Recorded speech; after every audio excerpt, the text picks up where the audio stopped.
Alors, dans cette vidéo, je vais faire une petite introduction par rapport au déterminant d'une matrice. Et donc, le déterminant d'une matrice, c'est une propriété des matrices. C'est un scalaire, c'est juste un chiffre. Il est défini que pour les matrices carrées. Il nous donne de l'information sur la matrice, notamment si elle est inversible, et donc si elle a un rang complet, ou bien il y a une équivalence entre le fait qu'une matrice soit inversible et puis un tas d'autres propriétés.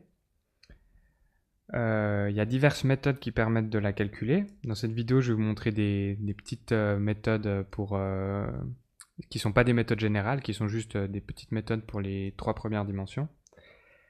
Et je vous montrerai des méthodes plus générales, 2 autres méthodes dans 2 autres vidéos.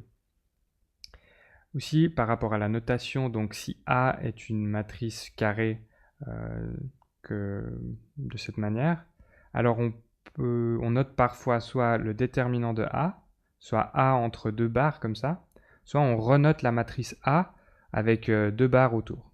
Donc normalement la matrice on la note avec des parenthèses ou avec des crochets. Quand on veut calculer le déterminant de la matrice, on note la matrice elle-même mais avec des barres autour.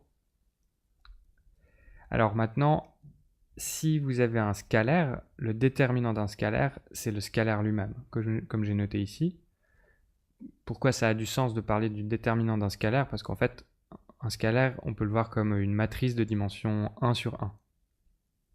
Ensuite, la méthode que vous devez connaître par cœur et utiliser avec facilité quand vous avez une matrice de 2, et seulement quand vous avez une matrice de 2, c'est la méthode que je vous ai notée ici. Donc, le déterminant d'une matrice de 2, ça se calcule comme étant le produit de la diagonale descendante moins le produit de la diagonale montante, comme j'ai noté ici, donc AD moins CB.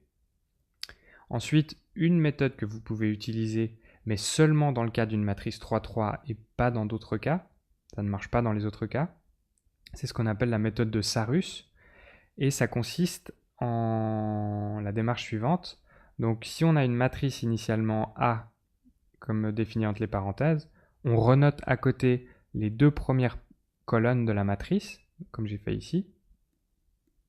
Et donc le déterminant de la matrice A, ça va être la somme du produit des 3 premières diagonales, donc le produit de la première diagonale plus celui de la deuxième plus celui de la troisième, 3 premières diagonales descendantes, moins le produit de la première diagonale montante, moins le produit de la deuxième diagonale montante, et moins le produit de la troisième diagonale montante, comme j'ai noté ici.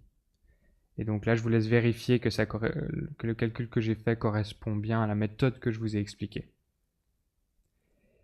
Finalement, quelques propriétés générales par rapport au déterminant. Donc, si le rang d'une matrice A est strictement inférieur à la dimension de la matrice, et qu'on a donc une matrice carrée, alors le déterminant sera toujours égal à 0. Si le rang est complet, donc si le rang de la matrice A est égal à sa dimension, le déterminant sera toujours différent de 0. Ensuite, le déterminant de la transposée d'une matrice est égal au déterminant de la matrice initiale. Si A et B sont des matrices carrées de même dimension, par exemple de dimension n, alors le déterminant du produit des matrices, c'est égal au produit des déterminants. Ça, c'est important. Le déterminant d'une matrice identité, c'est toujours 1. Et si vous réfléchissez bien, ces 2 propriétés impliquent cette troisième propriété, qui est que le déterminant de l'inverse d'une matrice, c'est égal à 1 sur le déterminant de la matrice. Parce qu'en fait, si vous utilisez la première propriété ici, et vous dites que déterminant de A moins 1,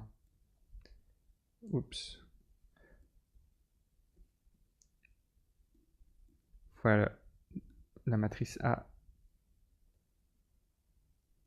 est égal à déterminant de A moins 1 fois déterminant de A.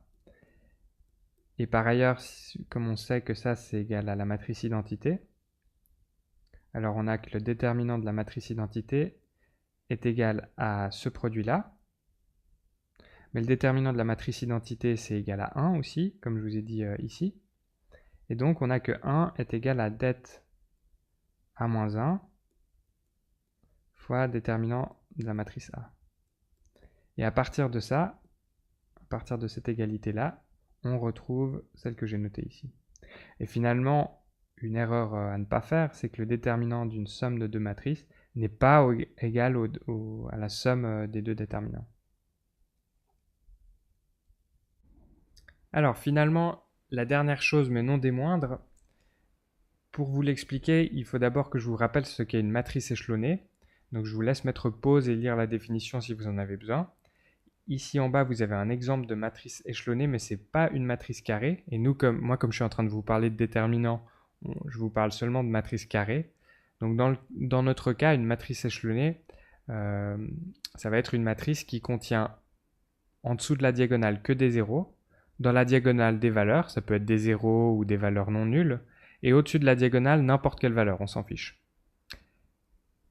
Et dans ce cas-là, si la matrice est, comme je viens de vous l'expliquer, une matrice échelonnée de ce type-là, alors la chose suivante est vraie. Donc si A est une matrice carrée de dimension n et qu'elle est échelonnée, alors le déterminant de A est simplement égal au produit des valeurs qui sont sur sa diagonale. Donc A11 fois A22 et ainsi de suite jusqu'à ANN. Et notez bien qu'une matrice diagonale, c'est une matrice échelonnée. Simplement qu'une matrice diagonale, elle a des zéros ici, des valeurs dans sa diagonale et des zéros ici. Mais une matrice échelonnée, on s'en fiche qu'elle ait des valeurs ici ou des zéros ici. Donc, ce que j'ai dit ici vaut aussi pour une matrice qui est simplement diagonale. Et finalement, ce résultat en fait est assez facile à trouver quand vous appliquez la méthode des cofacteurs à une matrice échelonnée, mais je vous laisse essayer de trouver ça tout seul.